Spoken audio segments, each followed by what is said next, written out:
How to fix ChatGPT's login error. Hey guys, welcome back to our channel. In this video, I'm going to show you the procedure to fix ChatGPT's login error. So first thing first, you want to visit the official OpenAI status page to see if there is an unknown or system wide or outage as well.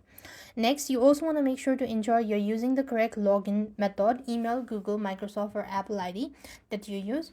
You also want to switch between Wi-Fi and mobile data. So go to your settings and make sure to switch over to Wi-Fi and mobile data. That might be able to solve.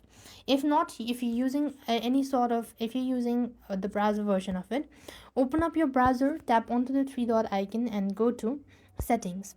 Then from the settings, you want to go to privacy and security and make sure to delete your browsing data, cache and cookies as well.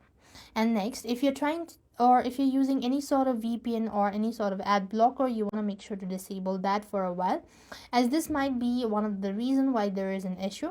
And likewise, other than that, you could just simply reset the device as well. Sometimes it might also be able to fix. So this way you should be able to fix your ChatGPT's login error. I hope the video was helpful. Make sure to like, share and subscribe. Thank you for watching. See you in the next video.